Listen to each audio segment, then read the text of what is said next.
Ẹ wo èèyàn mi nílé ọ̀rọ̀ pọ̀ tá a gbé yẹ̀wò nínú fọ́nrán yìí. Ẹ wo bá a ṣe rí gbọ́ òun náà lẹ́yìn náà ṣe rí yẹn wò ní ibi táìtù. Ẹ wo ọ̀rọ̀ yìí ó lágbára.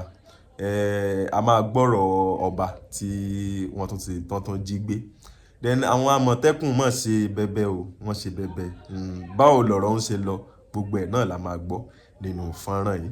Àti ọ̀rọ̀ Oríyọmí Hamzat àti SEYI Makinde. Ẹ wò ó ọ̀rọ̀ kan tún jáde lórí ẹ̀ ní o. Ohun mo fẹ́ yẹ ká jọ gbé yẹ̀wò ká jọ sọ̀rọ̀ nípa ẹ̀. But then ká tó bọ́ sínú agbami ètò gan nítorí àwọn àṣírí mi náà jáde. Àwọn bọ̀bọ́ì wọ́n ti ń sá, àwọn terrorist yìí wọ́n ti ń sá. Ìgbà tí àwọn military ti ń crack down on them ní north, wọ́n ti ń wá sísàlẹ̀ bíbà yìí o. Àwọn ẹ̀rí máa jẹ́ mi ìsọ̀kan náà dẹ̀ tún ti jáde lórí ọ̀rọ̀ gbogbo ẹ̀ náà la máa gbọ́ nínú fọ́nrán yìí. But then ká tó bọ́ sínú agbami ètò gangan, ẹ mọ̀ pé Arojinle ti pe olóyè Sunday Igboho lórí irú ẹkùn banner tán lò fún logo wọn yẹn. Wọ́n ní pé ní tí wọ́n lòun pé kì í ṣe leopard, pé kì í ṣe ẹkùn ló wà ń bẹ̀, pé ṣé tiger kan ni wọ́n sọ pé wọ́n fi síbẹ̀ àbí nǹkan kan. Gbogbo ẹ̀ la ṣá máa gbọ́ nísìn tí Arojinle tó yànnàná lórí ẹ̀ ká tó bọ́ sínú agbami ètò gangan. Then lórí ọ̀rọ̀ in fact ká tó gbọ́ nǹkan tí Arojinle sọ lórí ọ̀rọ̀ yẹn. Ẹ wo nǹkan tẹ́ ń rí lójú fọ́nrán yìí. Wọ́n ní 100 million naira, VDM was paid 100 million naira to start a government-sponsored style of protest. Azao, Sherry, this man, I just hope that you've prepared your evidence very well, because very dark man mind ó lè má sọ̀rọ̀ nísìn but ó máa ṣiṣẹ́ lọ lábẹ́lẹ̀. And you all know how VDM do his thing, bó ṣe máa ń ṣiṣẹ́ lábẹ́lẹ̀. I just hope that you have your evidence o. Àbí kí ni nǹkan tẹ́yìn rò lórí ọ̀rọ̀ yìí. Mo mọ̀ pé àwọn kan ò like very dark man nítorí pé ó ti fẹ́ máa yọnu sí ọ̀rọ̀ politics, you understand? But then ẹ jẹ́ ká wà sincere to each other. Very dark man is trying.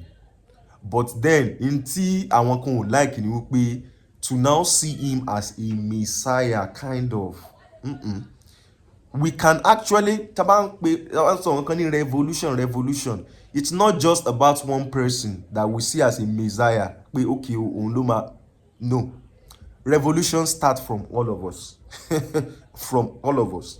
No. I don't know too much about this thing, but then èèyàn mi nílé ẹ bá mi share opinion yín lórí nǹkan tẹ́ rò lórí ọ̀rọ̀ tí mo sọ nísìn àti orí ọ̀rọ̀ tí wọ́n sọ pé tán allege very dark man pé government ti san 100 million fún very dark man lórí wípé àwọn sójà army officers wọ́n pè níjọ́ yẹn pé kó stop protest. Wọ́n mọ nǹkan tán rí náà tán fi sọ pé kó stop. Àbí ṣé nígbà tí ó ṣe pé bóyá wọ́n lè jàgídíjàgan ẹ fẹ́ sọ di terrorist kìíní. Ṣé bí protest for kí nǹkan lè dá ní Nàìjíríà ni. Àwọn tó dẹ̀ ń dáàbò bò yín because it is normally protest wọ́n máa hijack ẹ̀. So tán máa ti sense pé ó dà pé wọ́n ti fẹ́ hijack kìíní yìí o. Wọ́n máa try láti wá ẹni tó bá front kìíní yẹn láti inform ẹni yẹn. Wọ́n dẹ̀ inform very dark man, ó dẹ̀ wo dáadáa ó sàkún everything, ó rí pé ó dà pé wọ́n ti fẹ́ hijack kìíní, ó dẹ̀ stop ẹ̀. That is, iye ọmọlúàbí nu. Níjọ́ kejì náà ṣe bó sì tún ṣe protest. So ẹ̀yin èèyàn mi nílé kí lẹ rò sọ̀rọ̀ rẹ̀ ẹ jù sábàlá rẹ̀ wí sí. Ẹ wo Arojinle sọ wọn kan ká tó ẹ̀ṣẹ̀ wá bọ́ sínú agbami ètò gangan. Ẹ mọ́ ti lọ bí kankan o nítorí àwọn kankan náà tó ṣẹlẹ̀ ní Kuje prison. Ọ̀rọ̀ wọn lágbára. Bí bá ṣe ń wo fọ́nrán yẹn jàre ẹ mọ́ gbàgbé láti subscribe kẹ́ ẹ fẹ́ràn fídíò yìí, ẹ pín sí gbòòrò ayé, ẹ jẹ́ káwọn èèyàn mọ bó ṣe ń lọ lórí ayélujára. Ẹ wo àwọn ò ní jẹ́ kétí yín di sí àwọn informations báyìí tó ń ṣẹlẹ̀ ní orílẹ̀-èdè àti ní ilẹ̀ Yorùbá.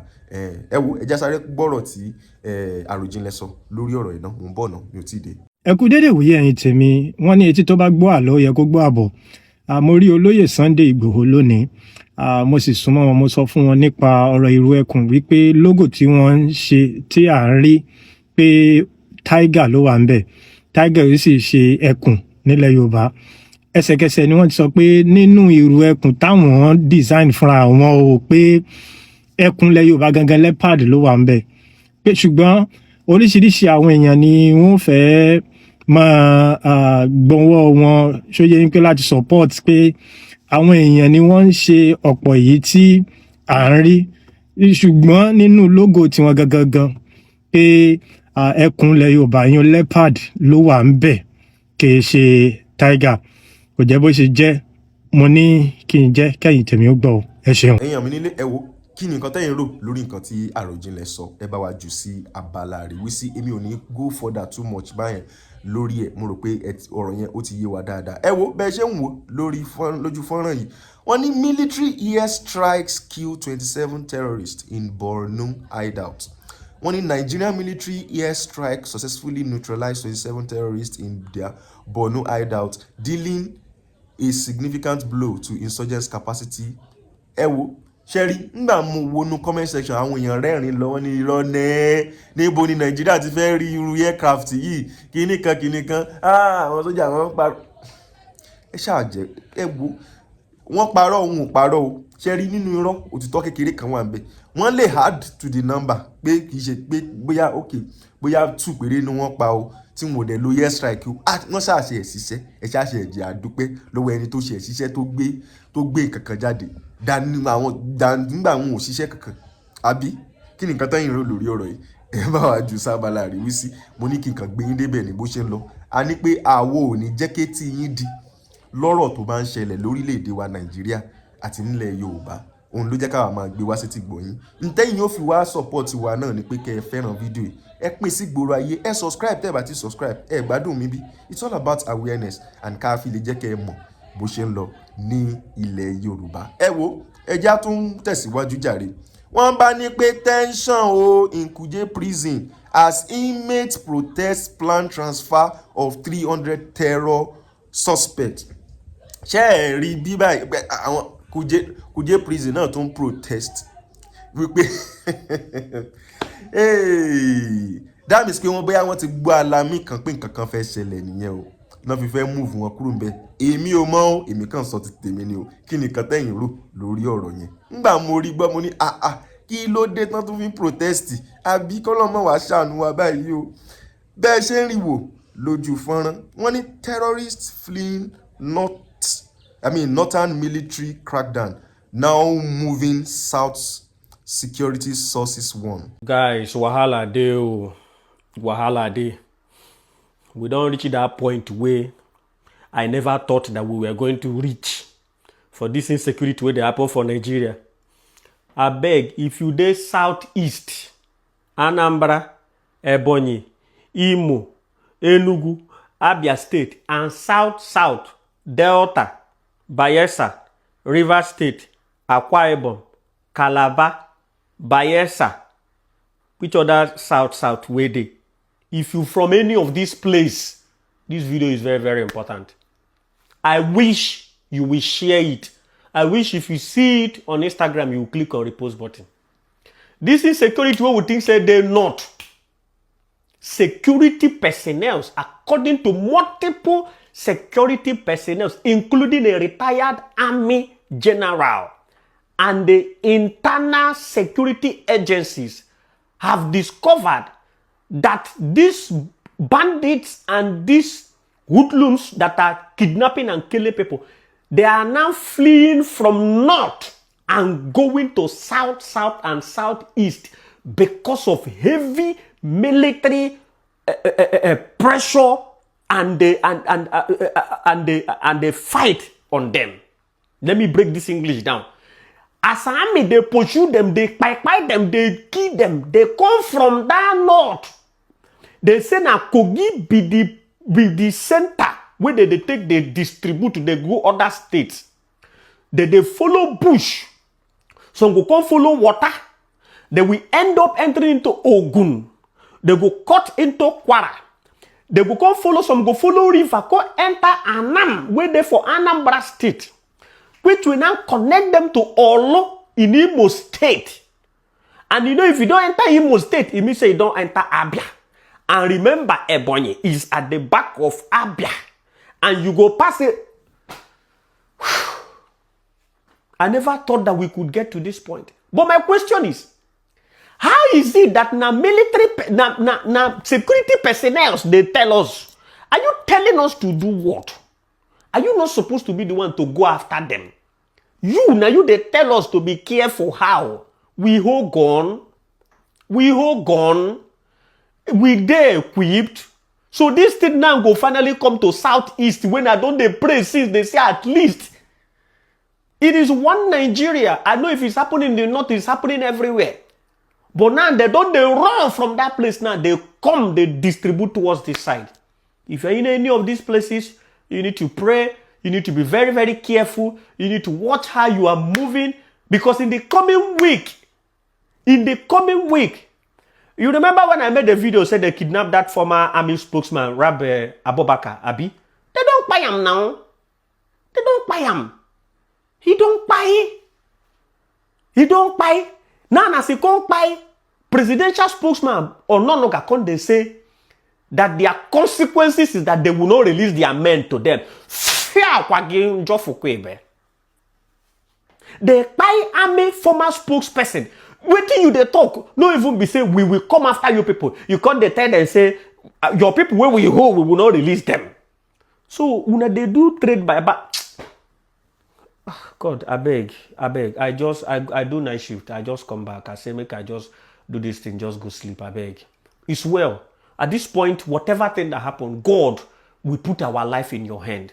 Help me and share this video, especially to these states when I mention them. But to all my fans, it will never be your portion in Jesus' name. Àwọn terrorists wọ́n ti ń kúrò ní north. Wọ́n ti rí pé àwọn military yẹn wọ́n ti ń crack down on them. So what they can do now is that come and flee. Come and ṣé mọ̀ pé ṣáànù náà kọ́lá gbọ́n yẹn tí àwọn kan sọ pé àwọn escape kidnapping ní Ọ̀yọ́ close to that Ọ̀yọ́ national park. So nǹkan tẹ́mi wá fẹ́ béèrè ni wípé ẹjọ́ ṣé Ọ̀yọ́ national park yẹn tóbi gan tó bẹ́ẹ̀ gẹ́ ni tó yẹ wípé I mean because I don't know. Why is it Oyo National Park? Because tán bá sọ pé wọ́n flee north nísìnyí, ibi tí wọ́n máa sá lọ nìyẹn. Nígbà tán bá ti rí pé safety kan wà ńbẹ̀, ibi tí gbogbo wọn máa fẹ́ máa sá lọ nìyẹn. Àbí kí ni nǹkan tẹ́yin rò? Ṣé mo sọ pé corridor kan ṣe wà lọ́nà bẹ̀rù láti north dé Oyo National Park dé gbogbo àwọn kọ̀rọ̀kọ̀rọ̀ kan. Ẹ wo k'Ọlọ́run kó ṣàánú ni. Àwọn military ń ṣiṣẹ́ but then nǹkan tá à ń sọ ni pé ẹjọ́ ẹ bá wa ṣiṣẹ́ dáadáa. Ẹ bá wa jára mọ́ iṣẹ́ ìtàwọn èèyàn sọ nìyẹn. Àwọn èèyàn sọ pé àwọn wọn ò ṣiṣẹ́ o, wọ́n ṣiṣẹ́ dáadáa. Ẹ wo ká tó bọ́ sínú apá mi ètò gangan, ẹ wo ọ̀rọ̀ Ṣèyí Mákindé àti Oríyọmí Hamzat ó ṣe ti fẹ́ ó rí agbára nǹkan tèmi gbọ́ ń bí báyìí àti allegation táwọn èèyàn gbé lé Ṣèyí Mákindé pé nǹkan tí wọ́n ṣe àti nǹkan tí Oríyọmí Hamzat náà sọ lórí ọ̀rọ̀ Ṣèyí Mákindé. Ẹ wo ọ̀rọ̀ ilé agbára but then ká tó lọ sọ̀rọ̀ yẹn ká tó sọ̀rọ̀ yẹn ẹ wo a rí nǹkan kan gbọ́n bí báyìí tí ó jẹ́ ìròyìn ayọ̀ gidi gan ni. Wọ́n ní breaking news bẹ́ẹ̀ ṣe ń wò ní ojú fọ́nrán wọ́n ní breaking news Amotekun arrest 97 suspects intercept group moving into Ondo forest with household items. The Ondo State Security Network Agency, popularly known as Amotekun, has arrested 97 suspects across the state during a major security operation targeting kidnapping, armed robbery, vehicle theft, and violation of the state anti-open grazing law. Speaking while parading the suspects at the agency's headquarters in Alagbaka, Akure, Amotekun Commander Akogun Adetunji Adeleye expressed concern over what he described as a fresh influx of people from northern Nigeria into forest community in Ondo State. Ṣé mọ̀ pé mo ti kọ́kọ́ fún wa ní news kan tẹ́lẹ̀ wípé àwọn military ti crack down on those people and they are rushing out of northern forest. So they are coming to south. Then this is what we are hearing here again. Only according to Adeleye, security operatives intercepted several groups of people, including women of different ages traveling into forest areas with household items such as mattresses, bedding, cooking utensils, mortars, and pestle, raising security concern. Well, tó bá yẹ pé lè ní ó lè jẹ́ pé àwọn tó ń sá àsálà fẹ́mi wọn ṣá, we don't know. The suspects were arrested in various communities, including Ikare, àwọn bẹ̀yẹn dẹ̀ súnmọ́ gbólótọ́, Kajola, Akure, Ìlú Àbò, I'm not sure, maybe Ìlú Àbò ni, yes, Akure North, Murewo, and Ojoma camp over alleged involvement in kidnapping and armed robbery activities. Now, the commander also revealed that 2 suspects arrested in Akure allegedly disguised themselves as mentally ill person to gather intelligence for criminal gangs. Investigations reportedly showed that the suspects were paid to supply information to kidnappers and even obtain hospital cards to support their disguise. Ọmọ ó lágbára o. Àwọn Amotekun ṣiṣẹ́ o. Amotekun further disclosed that operatives dismantled a robbery syndicate known for posing as visitors before attacking residents, forcing victims to transfer money electronically and stealing their vehicles. Omo, these people, want to upgrade though. Now, Adelana cited another case where a resident who requested only 2 laborers allegedly ended up receiving 51 additional person who relocated into a nearby forest with their belongings. In a separate incident, 16 persons were intercepted while heading toward the OSELE forest corridor, an area that has experienced security challenges in recent years. He attributed the successes recorded by the agency to the collaboration between Amotekun, the Nigerian Police Force, and the Department of State Service (DSS) and the Nigerian Army. On the fate of those arrested, Adelana stated that individuals found not to be involved in criminal activities will be returned to their states of origin in collaboration with community leaders, while suspects linked to criminal offences will be prosecuted in accordance with the law. It is well. Kọ́lọ́n kó ṣàánú. Mo ṣàmọ̀ pé gbogbo àwọn tó ń mú yẹn pẹ̀lú àwọn tó ń jẹ́ pé wọ́n gbé pẹ́sù, wọ́n gbé orógùn, wọ́n ṣe kinní kan yẹn, àwọn yẹn wọ́n lè má jẹ́ terrorist. Ó lè yẹ pé àwọn tó ń sá àsálà fẹ́mi wọn ni, you understand? But Amotekun wọ́n gbìyànjú 97. Ẹ jẹ́ ká ṣe gbòsà fún Amotekun jàre. Ẹ wo, ẹ jẹ́ ká tẹ̀síwájú ní ibi tá a ti rí wípé wọ́n ní pé wọ́n ti jí ọba kan gbé o.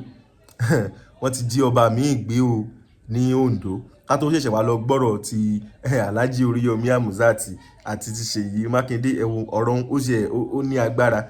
Ẹ̀yin èèyàn náà lẹ́ẹ̀ bá wa dá sọ̀rọ̀, èmi ò ní nǹkan tẹ́mi fẹ́ sọ lórí ọ̀rọ̀ yẹn. But then ẹ jẹ́ ká rí gbọ́ tọ̀rọ̀ ọba tí wọ́n ní pé wọ́n kidnap jàre. Mo ń bọ̀ ọ̀nà mi ò tí ì dé. Wọ́n ti jọba gbé o. Nígbà tó Olúwo sọ fún wa pé wọ́n ti jí ọmọ àgbẹ̀ pé lóògùn wípé gbogbo kinní yẹn tó máa fẹsẹ̀ gbá báyìí. Ṣé Olúwo wá parọ́? Wọ́n ti jọba gbé o. All along gbogbo wa pariwo fún yín wípé Olúwo ti kó bandit sorry dáàdi wa wọ́n mi mọ̀ wíwá kó bandit wọlé o. Ẹ jẹ́ ìgbà kan èèyàn ọ̀rọ̀ burúkú pẹ̀lẹ́ ni àárẹ̀ kò máa fọ́ ni.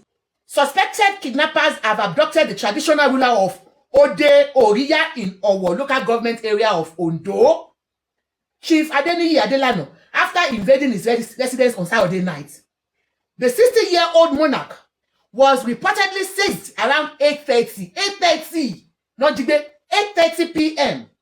when about 6 heavily armed gunmen stormed the community. During the attack, the assailants allegedly shot the monarch's wife before dragging him into a nearby forest. Wọ́n fa ọba yín bí ẹni tó fa ẹran. Sources in the community said the attackers arrived in large numbers and operated for several minutes before escaping with the traditional ruler. Confirming the incident, the Ondo State Police Command said the injured woman is receiving treatment at an undisclosed hospital. The police public officer, Abayomi Jimoh, disclosed that the security operatives were immediately deployed to the area with tactical teams around, combining surrounding forests and adjoining communities in a bid to rescue the monarch. A comprehensive search and rescue operation was immediately activated, with security operatives combining nearby forests, bush paths, and suspected escape routes in a determined effort to track the movement of the kidnappers, secure the victims' safe release, and bring the perpetrator to justice. He said. Jimoh assured residents that the police remained committed to securing the monarch's release and ensuring those responsible are apprehended and prosecuted. He also urged the members of the public to remain calm and support ongoing operation by providing credible information, and that could, help them. That is not it. So now, wọ́n yìnbọn fún ìyàwó ọba, wọ́n jí ìyàwó ọba gbé lọ ní ìlú tó ń pè ní Odo-Oriya in Ọ̀wọ̀ local government. Ẹ̀yin ọmọ Odo-Oriya, ẹ lọ gbé àwọn mọ́mì yín wá sẹ́kọ̀ọ́, wọ́n ti jí wọn gbé ní ìlú tó wọ́n ti jí odindi ọba yín gbé, wọ́n ti jí odindi ọba yín, wọ́n ti gbé lọ, ó ti yé yín. You cannot come and joke with Nigerians' blood when we have a child of 2 years with those people. That is not the only one. My people, do you know how many places were attacked today, man? Mommy, it might be bad news, but it's unfortunate that this is what we see daily. Apart from this man, today, another place. Let's hear this. Brothers and sisters of Africa, I stand before you not only as a soldier, not only as a president, but as an African son whose heart is heavy. Do you know that this president went to meet Burkina Faso's president, went to meet our president to speak with him? Let me help you. And the president said, we are on top of the matter and nothing happened. This is not the one I want to. It's today's own that I'm looking for. Please, Emma Binu. So that's that one. No. President, the president of Burkina Faso called our president that, please, I want to help you. Today, you know where the governor SEYI Makinde told us, he said it a few days ago, the children are still in a park close to where they are monitoring them, that they have not taken them out. Yes, sir. Do you know that they went to attack that place again today, sir? There was an attack again in Oyo State today again.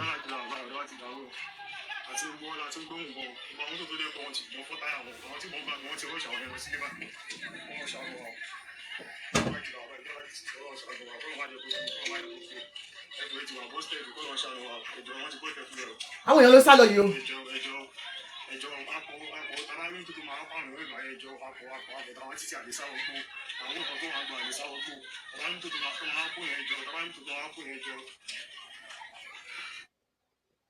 They attacked that place again today. Leni, the same Oyo, when you attack, they are still attacking there. A whole community no tajade, no pariwo jade you. Leni. Governor SEYI Makinde, ayeyiti oti la baskeshi o. Your own state don't attack you. Whether it is between you and your president, if you are using power tussle, we don't know what is really happening. But that same state, Chibok, they attacked that Chibok 2 days ago. Until they attack a school. They burnt a whole school down. Killed some people there. Just 2 days ago. The same thing is still happening. Today, it's Palace Lele.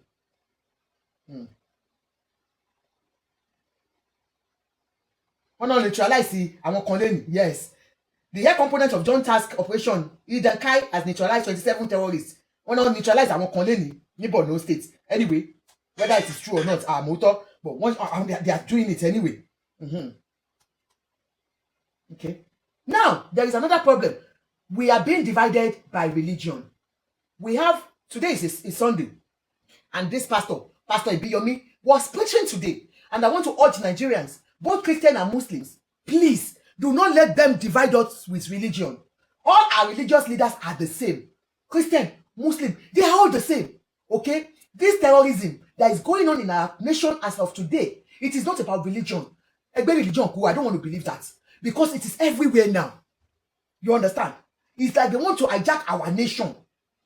Pastor Ibiyomi, spoke today. Ejo, Can before. turn Nigeria to Islamic nation? It can never happen. Now hear me as a prophet. It will never happen. All this agenda is to make Nigeria Islamic nation. Let me tell you today. That's the agenda. It can never happen. Are you telling me that Igbo man will be an Muslim? Or Sasa will be Muslims? Better if you try it, will get out. Are you telling Igbo man now will become a Muslim? You force him to be a Muslim? Or you force a Sasa man to be a Muslim? That is the agenda. Hear me, I'm a man of God. That's the agenda. Don't think it's only kidnapping banditry. It's the agenda. If army want to wipe them off, they wipe them off one day. And they have the power to do it. How can you bring Turkish people to come and Turkey that was a Christian that taught Islam? You bring army from Turkey to come and protect Nigeria. Thank you. Hey. Stupid, you know it. But let me hear it. I want to do it. It can never happen. And not even if after we are gone, it will never happen.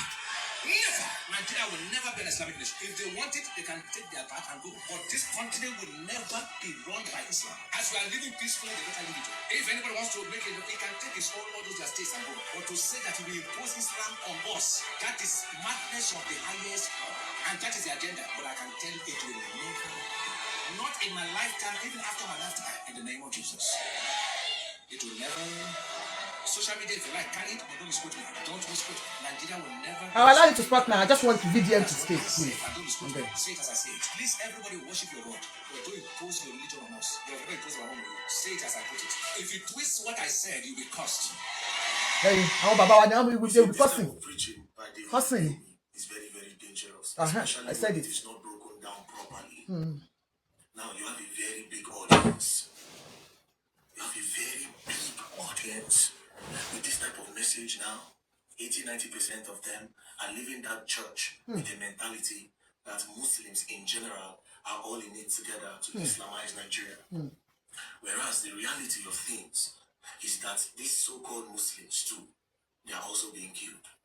It will interest the man of God to know that yesterday a school in Chibok was burned down by Boko Haram terrorists. Chibok is in Borno State. Borno is a Muslim state. It will interest the man of God to know that yesterday in Zamfara, 16 families were killed. In Zamfara is a Muslim state. It will interest the man of God to know that 80% of the northern states, Muslim states, Hausa-speaking states, are facing terrorism and insecurity. It's deep. So these people that you believe that want to Islamize Nigeria, why are they not carrying the other Islam along, or the other Muslims along? Why are they not doing that? The government have failed. But it's time we start educating people about the dangers that are on ground. This mentality of they want to Islamize Nigeria have been going on for the longest. Wow, Whereas surely. Muslims so far, they bomb mosques, they bomb church. Kwara, recently, a lot of them in their communities have been chased out. Kwara is more Muslim than Christian. 100%. The problem is very, very huge. I believe that this Boko Haram, yes, maybe, I mean, the prophet, his points, maybe, whatever thing that made him think like this makes sense. Because this Boko Haram, they will recite the Quran sometimes, they will say Allahu Akbar in videos, you know, it still does not mean that they are Muslims. It still does not mean that they are carrying Islam on them. And we will tell you people for free, a lot of imams that preach against Boko Haram from the onset, they have all been killed by Boko Haram terrorists. Some of them even in the mosques. So this new generation that are coming up, the Gen Zs and the Gen Alpha, what do they call them? We need to start letting them understand that the enemies are the terrorists. What is it? Just like America did to Al-Qaeda, and just like America did to Osama bin Laden. They make sure they put it out there that this man is a terrorist, that these people are a terrorist group. But Nigerians, we don't do government. We don't let these people off. We're supposed to put them on the world map, say, come, now we are coming for you. This is what I'm trying to preach. Togetherness first between Christians and Muslims. Then we can now face these people that have come to create division, that have come to cause problem, to steal, kill, destroy, take advantage of our women, sell our children, our girl child, commit a lot of atrocities. It's quite sad. I will not blame the VDPOME for this preaching because of what he can see. I think a little bit of research and to really understand that this problem, nobody say, if you are claiming that, maybe you are preaching that they want to Islamize Nigeria, but why are they also killing Muslims? That is what I cannot comprehend. See the general where they just buy now. Him and his wife, they are Muslims. That's true. Yet the man died for custody. Understand this, these people are criminals. People are criminals. People are criminals. Now, VDM, apart from this, since we have been speaking out every day, I know it is traumatizing, and sincerely, a lot of people are sick of coming to social media to hear one bad news or the other. But believe me, we cannot keep quiet. We need to keep talking. Maybe the government will wake up. It is quite obvious now that they know these people, they work with them, they are negotiating with them daily, and they have nothing to do. And it's time for them to come out and cry for help, international help. Believe me, there is a problem. Gbogbo ẹ̀yin ọba wa ládéládé, mo tún ti pè yín o, Ọọ̀ni of Ifẹ̀, kí n tó fáwọn ọmọ mi láyè láti sọ̀rọ̀. Bàbá mi Ọọ̀ni of Ifẹ̀. Bàbá Ìbàdàn, ọba Olúbàdàn. Ọba Olúwo. Olúwo, stop preaching hatred against the Yoruba religion, Yoruba culture. Olúwo, stop preaching hatred. We had our culture, we had our own culture before the introduction of Islam and Christianity. Kábíyèsí Olúwo, ẹ̀dẹ̀ jẹ́ ọba, ọba tẹ́ jẹ́ is a traditional title. Tẹ́ bá fẹ́ jẹ́ ọba Mùsùlùmí, wọ́n máa gbọ́ bá kíní ló máa gbé lé yín lórí, wọn ò ní gbé adé lórí. Àtìgbà tẹ́ ti débẹ̀, wàhálà lẹ máa ń fà. Ìdààmú lẹ ń bá dé ilẹ̀ lẹ ń fa wá sílẹ̀ Yorùbá. You are one of the kings tó invite àwọn people yìí wọlé. You are one of them. Ẹ má rò pé torí pé ti lọ fẹ́ wọn ò lè jí yín gbé, wọn á tó jí yín gbé. Wọ́n á gbé yín lódìdí because you're boasting that no bandit can come to Iwo. Let's wait and see. Because ẹ̀yin ló ń gbowó lọ́wọ́ àwọn people yìí allege ni o, ẹ máa fọlọ́pàá gbé ni o. You understand? But it's obvious we can see you're preaching against our own traditional values. Ìsàlẹ̀kó ni mo ti wá, kò sọ́mọ ìsàlẹ̀kó tí wọn kì í ṣe awo.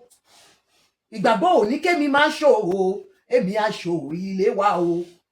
Ẹ lọ wò ní ìsàlẹ̀kó, ẹ máa rí wọn máa wọ ṣàkí, wọn máa wọ ṣàkí. Gbogbo ọmọ ìsàlẹ̀kó ẹ lọ bèèrè lọ́wọ́ gbogbo ọmọ ìsàlẹ̀kó ìdíjì ò lè rí kó má ní awo kan ọ̀dọ́ dà tó wọn máa ṣe. And predominantly we are Muslims. Kí ló lè tó yẹn? Òun náà ṣe mú yín ṣíkíní. Wọ́n gbé odindi ọba aládé, wọ́n yìnbọn fún ìyàwó. Nígbà tó bá ti gbé olórí ìlú, kí ló kù? Ṣèbí láyé àtijọ́ tó bá fẹ́ capture a whole community, wọ́n á jí ọba wọn gbé, tó bá ti gbọ́ba, ó ti tọ́ nìyẹn náà. Wọ́n ti kó yín lẹ́rú ni. Wọ́n ń kó wa lẹ́rú bọ̀ nìyẹn. Bit by bit, wọ́n ti ń dé kò tán. Àwọn ọba tèmi lẹ́kọ̀ọ́ kẹ̀rẹ̀ patinọ́mọ̀ bí àfiṣe. Òun lẹ̀rú ṣe ń bà mí. Tó bá gbé yín, kí ni mo fẹ́ ṣe? Mama pariwo báyìí, ó mọ̀ ní jí gbé o, ẹ̀yin ọba mi lẹ́kọ̀ọ́. Ọba Saheed Elegushi, ibi eré láti mò tọrọ o. Ẹjọ́ ẹ dírá o. Ọba ex-policeman Lawal ni òun lọ pàtí púpọ̀, ṣùgbọ́n wọn náà dírá. Bàbá mi Lagata, àwọn òtí ẹ̀ ń jáde ń ti wọn ti wà ní permanently ní Èkó bàtọ́ sí jí wọn ládé gbé. Ẹ dírá. Gbogbo ẹ̀yin ọba ẹ dírá. Mo fọ́ lọ́rọ̀ bá bẹ̀yìn. Ikú tó ń ojúbà ẹni ni òwe ló ń pamọ́ ni. Ẹ mọ̀ bàtọ́ ti máa ń bu yín lórí ẹ tó máa ń forí adé yín tó máa fi ń wé ti Témù tá máa ń gbèjà yín. Ṣé kò wá ti jọ bí pé Témù náà ti ra adé fún yín lóòótọ́? Nígbà tí Fáà Àbújá tó ti tọwọ́ bọ traditional titles wa ló ti bàjẹ́ ní òfin níyì mọ́. Ìwọ king wọ́n gbé, and it's not the first one o. And remember the ones that they killed before. Tí kan ni wọ́n tó di ọ̀fẹ́, ìyẹn la mọ̀ pé ìyẹn lọ́ba, àwọn tó kù Témù ni wọ́n kọ̀ pa wọ́n dànù lásán. Gbàtẹ́gbẹ́ yẹn ọba wa, ìpínsẹ̀ kẹsàn-án òótọ́rọ̀, ẹ máa involve in politics. Ẹ̀yin involve in politics. Nǹkan tí ò yẹ kó máa bọ́ ba rí. Tẹ́lẹ̀tẹ́lẹ̀, àwọn bá máa ń ta tẹ́tẹ́ ni.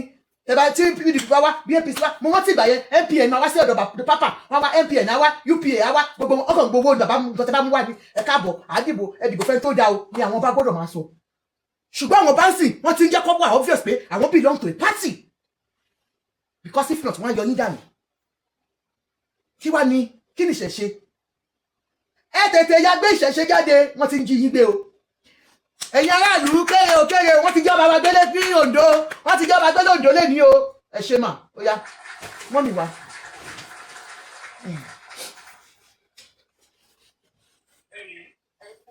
Yes ma. Yes ma. Jẹ́ gbé mọ́mì sókè. Program tí mo ń jọ kì í ṣe pé àníṣe àbí àárín kọ̀ọ̀kan tí ìwà tẹ̀ ní nǹkan ṣe orí ẹ̀ ìbá kan kínní a máa gbádùn ayé rẹ̀ ṣùgbọ́n mo dúpẹ́ fún program tẹ gbé kalẹ̀ yìí just this is the only way tábà ní káwọn èèyàn jáde kan pariwo sí ní Nàìjíríà ọ̀nà mo rí pé ọ̀nà táwa náà lè gbà pariwo for our voice to be heard láti join àwọn èèyàn wa tó wà nílé òun ló jẹ́ tẹ̀mí máa wá sí bíbá ìpè bá àti ẹ̀sìn lé táwọn nǹkan tá a máa ṣe bàbá tẹ̀ ṣe ìgbóhùn wá sókè báyìí bóyá Ọlọ́run lè jẹ́ kó gbọ́. ṣẹ́ẹ́rì ẹjẹ́ tó bẹ̀rẹ̀ láti ibi àwọn ọba tí wọ́n gbé lẹ́nu a tó lọ sórí àwọn èèyàn wa tó wà ní ògbó yẹn.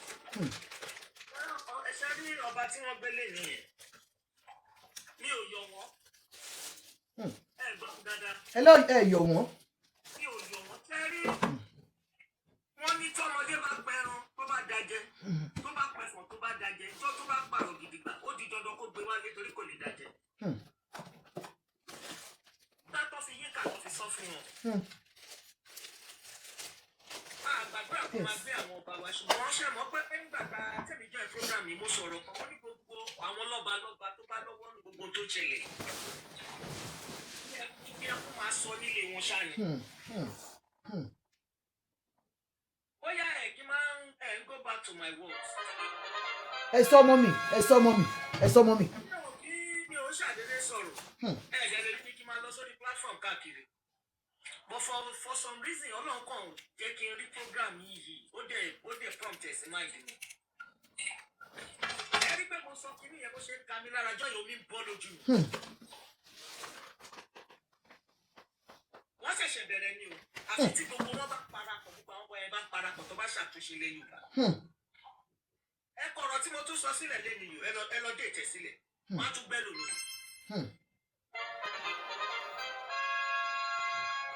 Ní Olúwa bá ń bẹ tẹ́lẹ̀ ẹ̀ wà níwájú ẹni tí mo gbójúlé àdàbí tó bá jẹ́jọ́ tí mo ti mọ Ọlọ́run mo fi ìfọ̀ ní ìkún.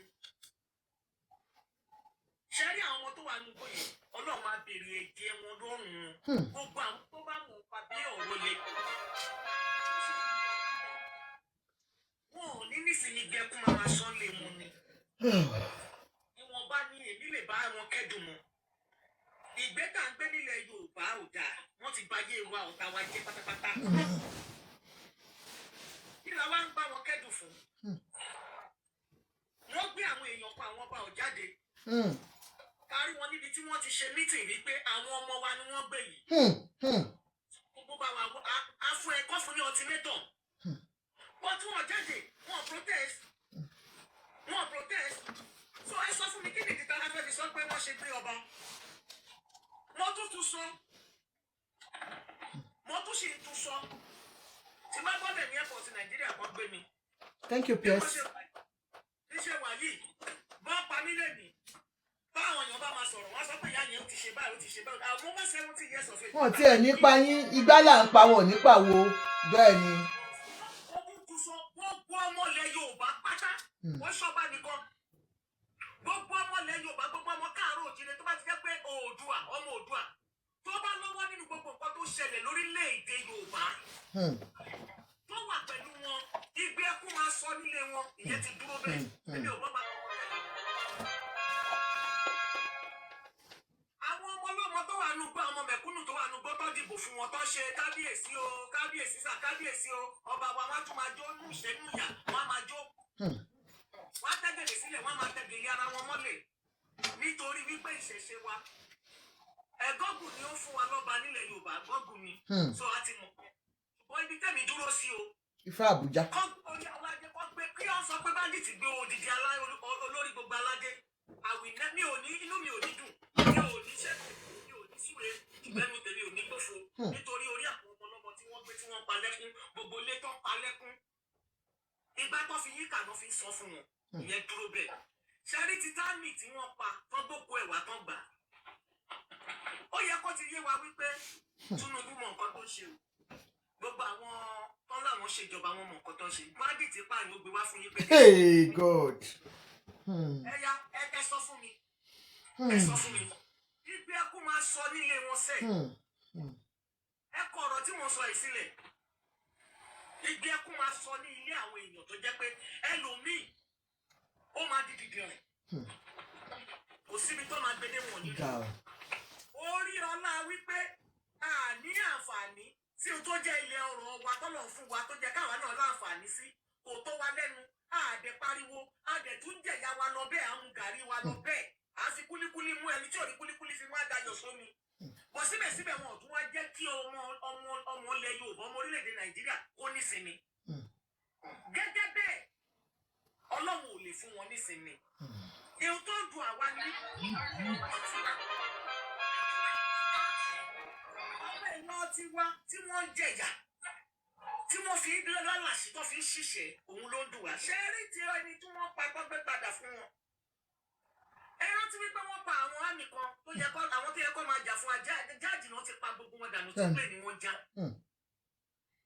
now tó bá wà ní position kan ẹ jẹ́ fún ilé example tó bá bímọ tó lówó lọ́wọ́ tó ń tọ́ ọmọ yẹn tó fi silver spoon tọ́ ọmọ yẹn tó wá rí pé ọmọ yẹn hùwà ìdá níta tó fọwọ́ bò nítorí pé ó fọwọ́ lágbà àwọn èèyàn lójú ó ti gbàgbé wípé ọmọ yẹn padà wọ́n wá ṣe dìsẹ́ǹtì tó bá wọ́n ta yìí ó máa wá ṣe fún un. bẹ́ẹ̀ni.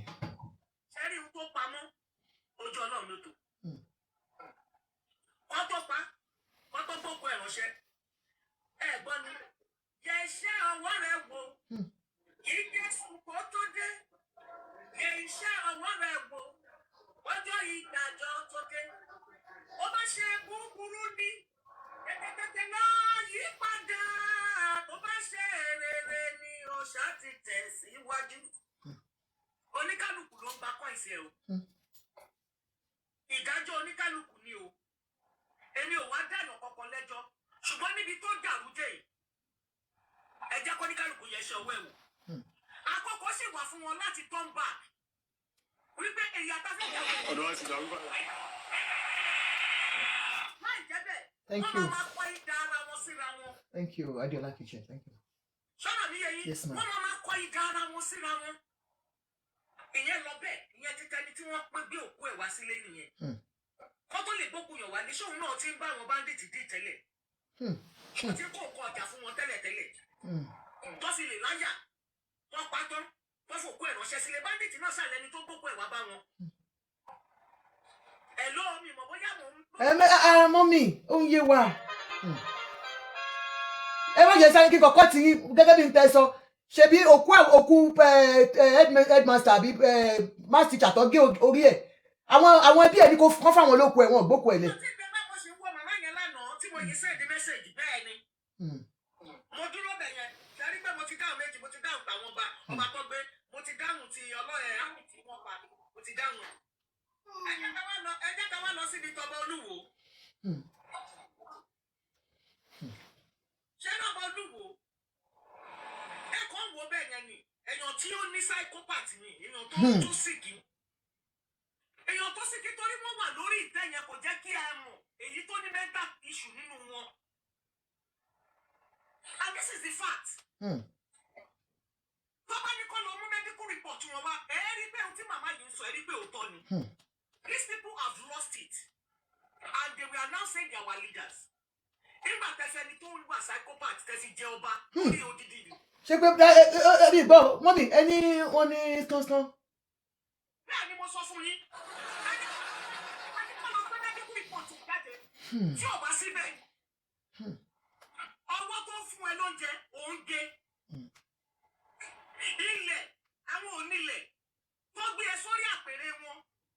Ó ń bàjẹ́, ó ń fẹnu tẹ́ńbẹ́lú ẹ̀, ó ń sáré ní ẹ̀ṣẹ̀ṣẹ̀ àwọn tí kò kàn ẹ́, àwọn tẹ́jẹ́ ò sí lára wọn. Àwọn rẹ́ẹ̀sì títí ẹ̀rẹ̀, àwọn rẹ́ẹ̀sì ẹ̀ ló ń bá ayé tí wọ́n jẹ́. Ṣọ ẹ wá sọ fún mi, ṣẹ́fẹ́ sọ fún mi pé ẹni ara ẹ̀ ya. Wọ́n ní ọmọ ẹni òní burúburú títí káfílẹ̀ kẹ̀sí ìjọba ẹlòmíì, gọ́ọ̀mẹ̀ntì àbí bẹ́ẹ̀ kọ́.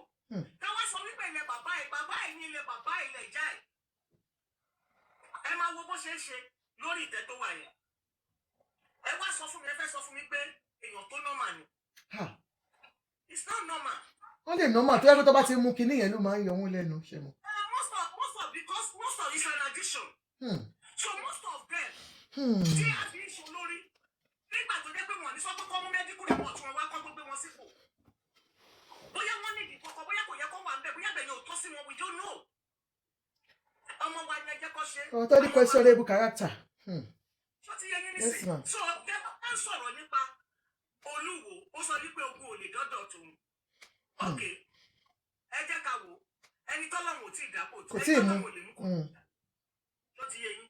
Bí tìyẹn ṣe jẹ́ yìí. Ṣé wá rí ti Kábíyèsí mi Akíolú? Mo fẹ́ sọ tiwọn. Kábíyèsí ká dé pẹ́ lórí kí bàtà pẹ́ lẹ́sẹ̀ o. Ká ṣe pẹ́ lẹ́nu. Ẹbí olóko dáná lèmi ti jáde lókè àárín. Kábíyèsí. Wọ́n gbọ́, dájú mi. Ìgbà tí pápá wà ń bẹ̀, a mọ yìí o. Àwọn kan wà ń bẹ̀. A mọ yìí.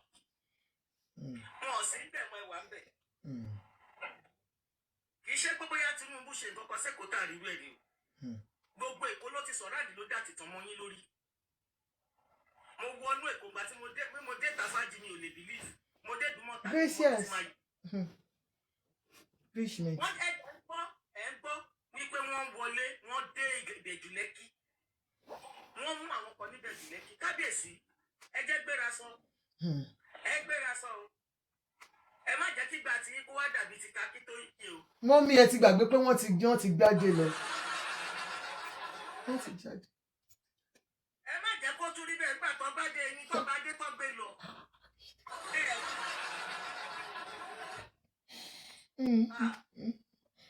Ẹ dẹ̀ mọ̀ wípé ọba aládé funfun onífìlà làwà àbí iṣẹ́ aládé. Mo gbọ́ pa àṣẹ lò. Ó ti di ìlú mi. Ní ìlú mi. Abíóyè mà ti gbọ́ pa àṣẹ lọ. Abíóyè tún ṣòwò pa àṣẹ ní London. Abíóyè gbọ́ pa àṣẹ lọ. Ẹ̀jẹ̀ ń wo gbogbo ẹ̀kọ́. Ọmọ àlè lábíóyè lọ. Àárín Èkó ni wọ́n ń dalẹ̀ sí. Adé kíra wa náà mọ ká fọwọ́ wà ká bàjẹ́ wà ká fọ gègé bí ọwọ́ wa pọ̀ dé ìlú Ìṣeré. Ṣé fẹ́ dá wa padà sóko àárọ̀ ni? Gbogbo omi náà ti fìdọ̀tí kún. Àwọn Chinese àwọn yẹn wọ́n ti gbé ọ̀sà bíi wọ́n ti gbẹ bí nǹkan míì. Bíríìjì gan máa tó omi tó ó máa tó dà wó. Ẹ̀gbọ́n gbogbo pride wa kẹ́kọ̀ọ́ ṣe patí nínú ibẹ̀ yẹn ṣá. Kí wàá ní nǹkan tẹ̀yìn náà jókòó síbẹ̀ yẹn fún? Ẹ ń gbọ́ pé ogun ń bọ̀ ogun dẹ̀ bọ̀ ó dẹ̀ ń wọlé. Àwọn Fúlàní ti sọ̀rọ̀ àdí gbogbo àárín Èkó. Wọ́n ṣiṣẹ́, wọ́n tajà, wọ́n ṣe gbogbo ẹ̀. Ojoojúmọ́ náà fi lọ serious bus kó wọn wọlé. Wọ́n kó wọn gba Ẹ̀pẹ́ wọlé. Ẹ̀pẹ́ náà ń gbà wọlé. Tó bá gbàjẹ́ bóde wọ́n gba ní ròdù Ẹ̀pẹ́ yẹn náà ń gbà wọlé. Tó ń kó wọn wá gidi gan. Tẹ́mi ìfojú mi rí wọn ní Ekútú. Ká tó jáwó yaya, wọ́n dẹ̀ ní bẹ́ẹ̀sì láwó yaya ń bẹ̀ yẹn. Oníbà ẹkùn, Ṣàyídì. Ìwọ náà mọ ẹmu nǹkan tá à ń sọ, ṣùgbọ́n Chinese pound sterling tó fún yín àti dọ́là kò ní ran kíní tó bá délẹ̀ o. Àwọn ò ní pariwo. Ẹ wo tí máa sọ fún gbogbo ẹ̀yàn ọmọ Èkó. Mo tiẹ̀ jẹ́rìí yín láti kámpọ̀sì máa lọ bẹ́ẹ̀. Ẹ má jẹ́ kí ìrìn yìí kó kúrò lọ́wọ́ yín o. Ẹ̀rọ wọn jọ. Kẹ́rẹ́dì. Kí lẹ wí? Kọ́rẹ́dì. Kọ́rẹ́dì gbogbo ẹ̀yàn ọmọ ojú ná. Gbogbo ẹ̀yàn ọmọ bọ̀ bàtà.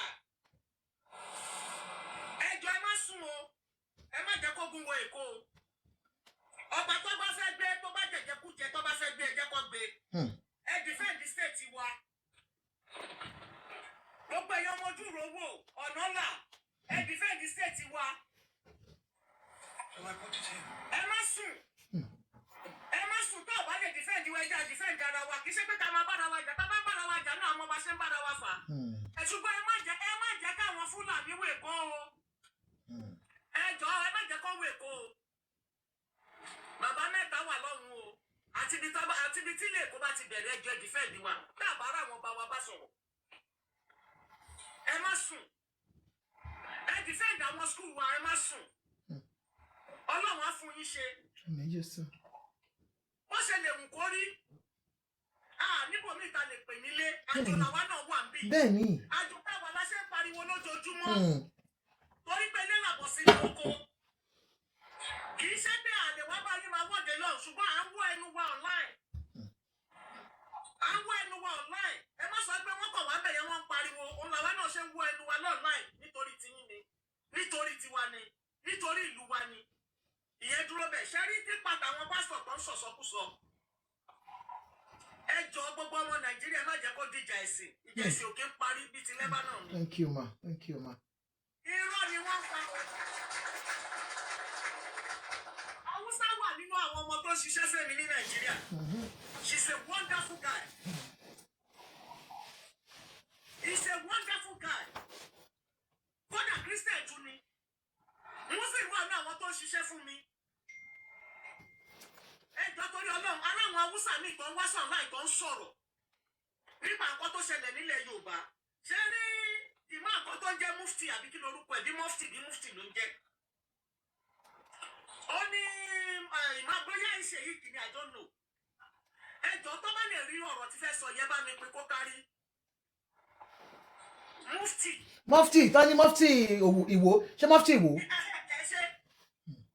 Wọ́n rí bó ṣe jókòó. Ó jábọ́ gidi gan. Irú tí ò tẹ́ni jẹ́kẹ́ nínú Kùránì tí ò yé mi ní pé kẹfí ibi tí wọ́n ti sọ wípé tó bá dúnbú èèyàn kò ṣe kankan. Àárí. Ó sọ ní wọ́n fẹ́ sọ Nàìjíríà di Yorùbá nation nìkan. Ọmọ Yorùbá dẹ̀ ní Yorùbá ló dẹ̀ sọ. Can you imagine? Ó sọ nípa bàbá ẹ̀ bí bàbá ẹ̀ ṣe jẹ́ ẹlẹ́sìn tó. Ó sọ nípa ìyá ẹ̀ bí ìyá ẹ̀ ṣe jẹ́ ẹlẹ́sìn tó. Ó wá sọ nípa wípé ìwọ wo gbogbo jágọ̀sì tí Sunday Igboho kan sọ yẹn gbogbo kinní kan tó sọ yẹn. Sórí tó bá kù wọ nìkan gẹ́gẹ́ lókè tí àwọn ọ̀nà yẹ̀yìn padà tó kù wọ nìkan nínú kòtò yẹn. Tí onídàájọ́ bá dé báyìí wá dúró gẹ́gẹ́ lókè báyìí wá sọ bó ṣe lò gbèsè ayé. You are a very selfish man. O ò ní ẹ̀sìn rárá. Tó bá ní èèyàn ní ẹ̀sìn o ò ní ẹ̀sìn. Àwọn ẹlẹ́sìn. O kàn ní agbájá ni o kàn lọ́rọ̀ lásán lẹ́nu ni èèyàn lásán ìkejì ajá ló máa ń ṣe bẹ́ẹ̀ yẹn. Ìwọ o ta ogún bí ẹ̀gà nù. Èló ni wọ́n fún ẹ. Tó bá jẹ́ kí wọ́n ṣe wé láwà nìyẹn lórí àbòsí ní gbogbo àwọn tó ṣíwájú àwọn aṣíwájú ṣe wé láwà nìyẹn ní ilẹ̀ Yorùbá nílẹ̀ Káàárọ̀ Oòjíire kò sẹ́ni tó máa tẹ̀lé ẹ̀sìn yìí. Kò sẹ́ni tó máa ṣe mùsùlùmí àti Christian tá a sọ ṣé ẹ̀sìn wa ni kò ṣẹ̀sìn wa náà. Àwọn tẹ́ bá dé Saudi wọ́n ṣòṣà bẹ́ẹ̀. Àbí tó Saudi Arabia bí mo ṣe jẹ́ Christian tó yẹ àbí tó Saudi Arabia and I know the Bab Sharif. Ẹ̀dẹ̀ tó àwọn èèyàn ẹ̀dẹ̀ ṣí àwọn èèyàn lọ́nà. Ọlọ́run náà yí pé kẹgbẹ̀jà wọn ni Ọlọ́run ọ̀rọ̀ yí kẹgbẹ̀jà wọn. Ẹ̀yin aṣíwájú ẹlẹ́sìn Ọlọ́run ọ̀rọ̀ yí kẹgbẹ̀jà wọn. Ṣùgbọ́n ẹni tó bá wọn ní kálukú ló máa ṣe bó bá ṣe yóò ní kálukú láti pe Ọlọ́run ẹ̀ ló máa pè é. Ẹjọ́ torí Ọlọ́run gbọ́dọ̀ bá rí wípé òun fẹ́ kó máa sọ èdè Lárúbáwá kò ṣe dá ẹ síbẹ̀ ó ṣe délẹ̀ Yorùbá yẹn ló wá dá ẹ sí. Ṣé Ọlọ́run ṣe mistake láti dá ẹ sílẹ̀ Yorùbá ni? Ó wá dúró ó jáde síta ó gbẹnu àtẹnu ọmọ Yorùbá.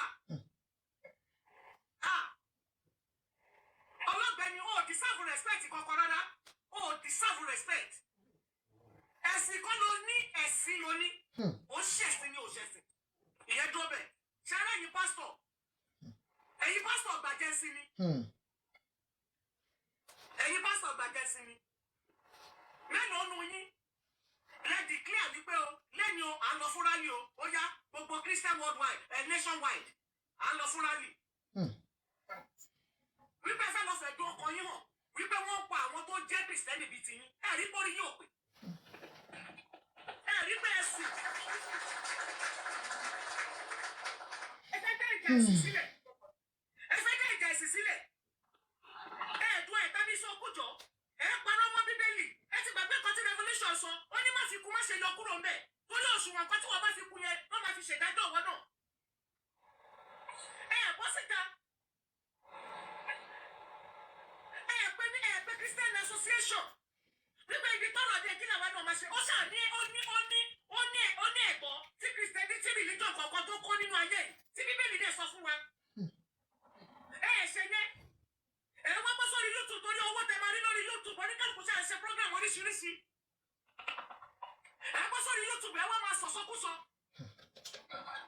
ẹ̀yin ẹ̀tẹ̀pẹ̀rẹ̀ yín onígbàgbọ́ ayé ẹ̀rọ tí bẹ́ẹ̀ ṣe gbà mọ́ nígbà tí yà ń jẹ yín nígbà tójú pọ̀ yín nígbà tẹ́ ẹ̀ kí gbẹ́gbẹ́ Ọlọ́run gbà mí Ọlọ́run ẹ wá gbà yìí tán owó ẹ ti wá lọ́ọ̀sì sóòyí fowó. Wọ́n ti fi owó dín yín lẹ́nu kẹ́ máa sọ̀sọ̀kúsọ̀ online. Ẹ wò ó bọ̀ onídàájọ́ ayé bọ̀ inú ilé gbogbo wa ló ti máa bẹ̀rẹ̀. Gbogbo wa ta pẹ́ra wa ní òjíṣẹ́ Ọlọ́run inú ilé oníkálukú wa ló ti máa bẹ̀rẹ̀. Tó bá wá dé ó lè dé láàárọ̀ ó lè dé lọ́sàn-án ó lè dé lálẹ́. Màá wá wo bí ìwọ pásítọ̀ tó ń wíwí kúwì yẹn bó ṣe máa ṣe. Ọlọ́run ń gbẹ̀dájọ́ ìbùkún wá ní ṣojú ojú ọmọ ọjọ́. Bí tẹ̀kí pásítọ̀ ṣe jẹ́ nìyẹn. Wọ́n fi apára mọ́rin tẹ̀lé yín náà. Ìyẹn ti dúró bẹ́ẹ̀. Ẹ jẹ́ ká wá padà sí àwọn ọmọ tó tún kó lé mi. On the state line, you want to share a shake goma. Àwọn ọmọ tó tún kó lé mi. Ẹjọ́ ẹ̀yẹ èèyàn mi. Gbogbo ọmọ Nàìjíríà. Ẹjọ́ ẹ fi mọ ṣọ̀kan. Ìṣọ̀kan lèmi béèrè fún.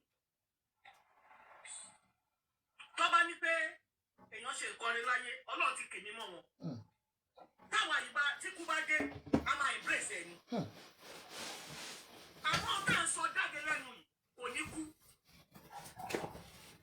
Ẹ jọ̀ọ́ gbogbo ọmọ Nàìjíríà, bóyá Muslim ni ẹ́, bóyá Christian ni ẹ́, bóyá àwọn ló ń ṣe, bóyá sí àbáláyé ló ń ṣe. Ẹ jẹ́ ká jọ lo ìfẹ́ níbi tí ọ̀rọ̀ wa dé dúró yìí o. Ẹ má jẹ́ ká ṣe ẹlẹ́yàmẹ̀yà, tá bá ṣe ẹlẹ́yàmẹ̀yà, a máa lost the fight yìí. Ẹ má jẹ́ ká tẹ̀lé àwọn ẹ̀kọ́ àwọn sámọ̀nù rọ́tà àwọn wòlíì táwọn pásítọ̀ àwọn iṣẹ́ wèrè kan tó ń jẹ́ lọ́ọ̀láì tó ń jẹ́ṣẹ́ rọ́kà kiri àwọn arídìírọ̀ àwọn tó rí mọ́lẹ̀ tó rọ́kùnkù tó rí gbogbo ẹ̀ àwọn tó ń gbókù sọ̀rọ̀. Ẹ má jẹ́ ká tẹ̀lé gbogbo yẹn, ẹ má jẹ́ ká tẹ̀lé nù. Ẹ jẹ́ ká wo àtúbọ̀tún wa lórí ilẹ̀ tí Ọlọ́run fi fún èmi àti ẹ̀yin. Ẹ jẹ́ ká wo wípé báwo la ṣe ṣe ta fi gẹ̀ẹ́tì ẹ̀rọ ògì báyìí tó wá sì jẹ́ wípé ọwọ́ àwọn agbẹ́nipa ló ṣo lórí wa. Torí pé àwọn agbẹ́nipa ló ṣo lórí wa báyìí.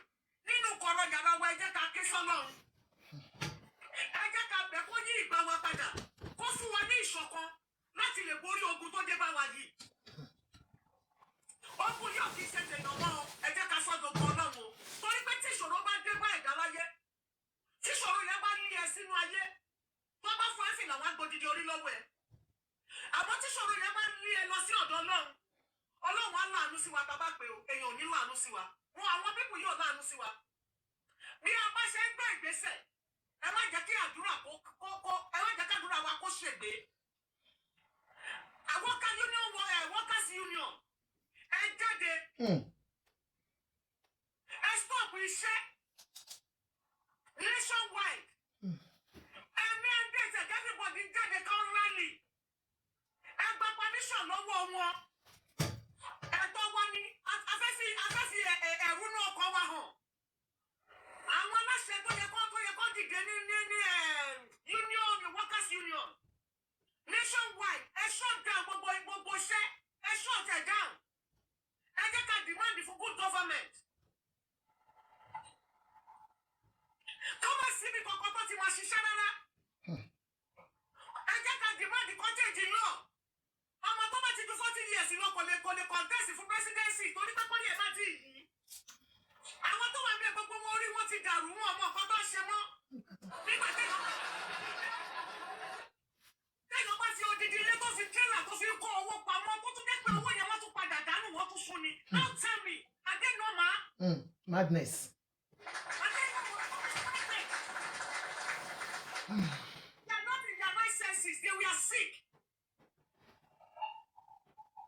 If you can adopt and use political reason to adopt your citizen, just because of politics, and nínú gbọ́dọ̀ àwọn ọmọ yẹn dẹ̀ wá bẹ̀, ẹ̀jẹ̀ tó lọ kó àwọn ẹlòmíì lé ní the same area, abẹ́rẹ́ àkọ́nàkọ́lẹ̀ tí wọ́n lọ kó wọn ni. Bẹ́ẹ̀ni mà. No. See, when they went to attack that place again. Chibok yẹn ni wọ́n lọ jó school. Wọ́n jó school Chibok tó ti pa àwọn ọmọ ńjọ́ yẹn. Wọ́n lọ jó school níjẹta. Wọ́n kó àwọn èèyàn. Imagine. If the state of emergency is not declared, that means we are under the duress of our president. Our life does not matter to him. Our children's life does not matter to him. Our practice work is not matter to him. Those who they adopted is not matter to him. What matters to him? Kí ni nǹkan tẹ́yin rò lórí ọ̀rọ̀ yìí? Ẹ bá wa jù sí abala àríwísí. Ẹ rí i pé wọ́n ti ṣe justice sí gbogbo ọ̀rọ̀ tí a ṣe fẹ́ gbọ́ gan already. Wọ́n ti ṣe justice sí. Kí ni nǹkan tẹ́yin rò? Ẹ bá wa jù sí abala àríwísí. Ẹ wo lórí ọ̀rọ̀ ti SEYI Makinde àti ORIYOMI HAMZAT. ORIYOMI HAMZAT ni wọ́n jáde tí wọ́n sọ àwọn ọ̀rọ̀ kan tí mo fẹ́ yẹ ká gbọ́ nínú fọ́nrán yìí. Lẹ́yìn náà ni in fact ẹ jẹ́ kí n kọ́kọ́ ka ọ̀rọ̀ yìí ná. Wọ́n ní ká tó gbọ́rọ̀ Alhaji ORIYOMI HAMZAT. Bá ṣe rí bíbá yìí. Ẹnìkan sọ wọ́n ní pé Oyo Decide ló gbé jáde. Wọ́n ní SEYI Makinde will have a lot of questions to answer after his tenure as Oyo State governor. It's time to spill the tea. From credible sources, SEYI Makinde allegedly has hand in the Oriire kidnap for 2 major political reasons. Sherry, I don't know, maybe this thing is true, but then, well, ẹ jẹ́ kí n ṣá kà fún wa. Bá ṣe rí gbọ́ lélẹ̀. Wọ́n ní number 1, to discredit Bola Tinubu's presidency. 2, to tarnish ORIYOMI HAMZAT image using the Gumi narrative. Okay, Makinde allegedly knows who and where exactly the kidnappers are in the forest. How did you know? Èmi ò mọ̀ eléyìí o, bá ṣe rí kà ní yó, but bẹ́ẹ̀ ṣe mọ̀ kò yé mi o. Ẹ bá wa jù sábàlá rí wísí bẹ́yìn náà ṣe ń gbọ́, bẹ́ẹ̀ ṣe ń rí wò. Kẹ́dẹ̀ mọ́ bá wa subscribe, ẹ fẹ́ràn fídíò, ẹ pín sí gbòòrò ayé. Now, he is also deliberately delaying their rescue to use it as a campaign point against President Tinubu to sell himself. It's all an arrangement. He has political associates whose names shall me mentioned. I don't understand. Maybe I don't know. Typographical error in when the time is right. Okay, maybe he will mention when the time is right. Now, remember, the attack happened the day after his declaration of intent to run for presidency. Ajekelana Omokuleni, and he used the insecurity line as a point he would address when he was being announced as APM presidential candidate. Tiku leo bakpani to dio leraye. Now, Makinde ambition is pushing him to a desperate point of no return. I rest my pen. I don't even understand what this person is saying. Or let me say, I don't want to understand. Mo fẹ́ push ẹ sẹ́yìn èèyàn mi nílé láti share opinion yín lórí nǹkan tẹ́yin rò lórí ọ̀rọ̀ yẹn. Bẹ́ẹ̀ bá ṣe share opinion yín, ọ̀rọ̀ kan wà níbí báyìí tí ORIYOMI HAMZAT ti sọ tí mo fẹ́ yẹ ká gbọ́. Ẹ jẹ́ á gbọ́rọ̀ tí ORIYOMI HAMZAT ti sọ. Ọbẹ̀ kí ẹgbẹ́ jẹ́ tí èsì àkọ́dù, wọ́n mọ̀ pé wọ́n náà progress àbí. Fúùtù ni. Nígbà táwọn náà fẹ́ sọ̀rọ̀ tó ní, àwọn náà sọ pé ẹgbẹ́ ọ̀tá. Àwọn náà sì sọ pé ọ̀tá wa. Ìgbé olóṣèlú ṣe rí àjọmọ̀ búra wa láì lébẹ̀ ni. Ọwọ́ dùn yìí. Ẹ méjì ọdún yìí o. Ẹ méjì ọdún yìí o. Kò sí kankan. Wọ́n ti sọ bẹ́ẹ̀ báwa náà. Kódà nígbà tí wọ́n ń ṣe 50th anniversary Oyo State. Àádọ́ta ọdún tó Oyo State ti wà. Bẹ́ẹ̀ pé gbogbo wa la ní, wọ́n sì tún bú wa bẹ̀. Nígbà bàálù fò. Lẹ́nu ilé ìyàtọ̀ sọ́yọ̀ náà, ẹ ti rántí? They are promoting now. Àwa ẹ máa gbọ́, àwa ni aláburúkú tí wọ́n ń lá. Ẹ béèrè pé kí ló dé tó yẹ pé àwa ni wọ́n dojú kọ. Nígbà tí wọ́n gbé ẹni tí wọ́n wá jẹun tí ò kàn, ẹ gbé wá ń jò ní, tí wọ́n wá lọ síbẹ̀ sí máa lọ. Ṣé ẹ̀yin ò rí pé ọ̀tọ̀ lẹgbẹ́ tí promote ẹ̀ jù? Nígbà tí pọ́tọ̀ làwọn ọmọ ẹgbẹ́ ti ń bẹ̀rẹ̀ gidigidi. Ẹ bẹ̀rẹ̀ pé kí ló kàn wọ́n tó jẹ́ pẹ́gbẹ́ wọn ní promote ẹ̀. Ẹgbẹ́ pẹ́gbẹ́ wọn lọ́nà wá. Ẹgbẹ́ wa náà ni. So ẹ sì mọ̀ pé àwọn tí wọ́n sọ pé ọmọ burúkú ni mí gan. Àjọsìn ni. Títí ní kan máa rorò. Yóò bò lẹ́gbẹ́. A mọ̀ pé wọ́n àta òṣùwọ̀n ká tó bá tarẹ́. A padà jọ ṣe náà ni. A yanjú ẹ̀. Ṣùgbọ́n ọmọ mi ń lé èèyàn bọ̀. Ó sàn ju wọ́n lé ọmọ mi lọ. Ipò ọmọ mi lé èèyàn bọ̀ làwa wà. Àsìkò wọn lé ọmọ mi lọ. Kí ni nǹkan tẹ́yin èèyàn rò lórí ọ̀rọ̀ tí Alhaji ORIYOMI HAMZAT ti sọ? Ṣé ẹ fẹ́ jẹ́ kí mi sọ̀rọ̀ lórí ẹ̀?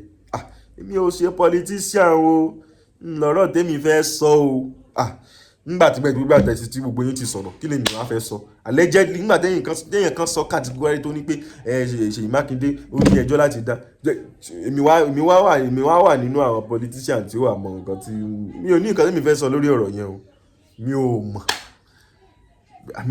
mi mọ̀ so ẹ̀yin ẹ bá wa jù sórí sábàlá rẹ̀ wísí lórí nǹkan tẹ́yìn bá rò lórí ọ̀rọ̀ ntẹ́mi kan wàá ṣe ń bíbá ẹni pé kémi gbé yín débẹ̀ kémi jẹ́ kẹ́ ẹ mọ bó ṣe ń lọ lórí ayélujára ní orílẹ̀-èdè wa àti nílẹ̀ Yorùbá bàbá ṣe ń gbọ́ àwọn ò ní jẹ́ kí ti yín di sí ọ̀rọ̀ tó ń lọ ẹ gbádùn mi bí so bí iṣẹ́ tèmi tó wà nìyẹn bí n bá mọ more details about this thing me I will say it but me mọ̀ ẹ wò kọ́lọ́n kó ṣàánú wa lórílẹ̀‐èdè ni a dúpẹ́ lọ́wọ́ àwọn Àmọ̀tẹ́kùn fún iṣẹ́ takuntakun tí wọ́n ṣe I'm really impressed 97 suspects that's a lot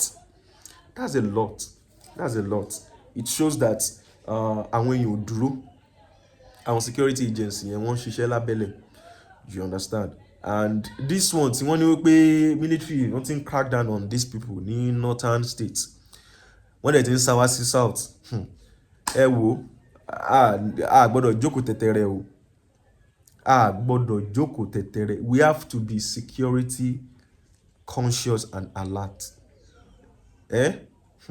because these people it is well mo mọ̀ pọ́lọ́ náà ló ń ṣàánú wa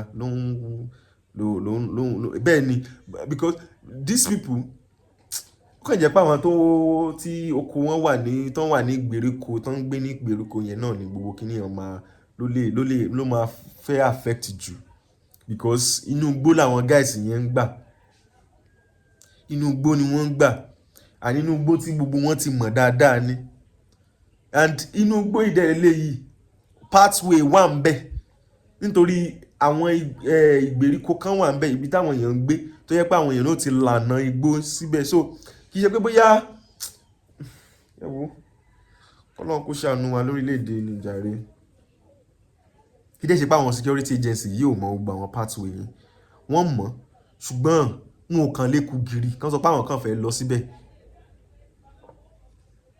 and wọn ò lè sọ pé àwọn kan fẹ́ máa ju bọ́ǹbù anywhere because àwọn míì náà ń gbé nínú igbó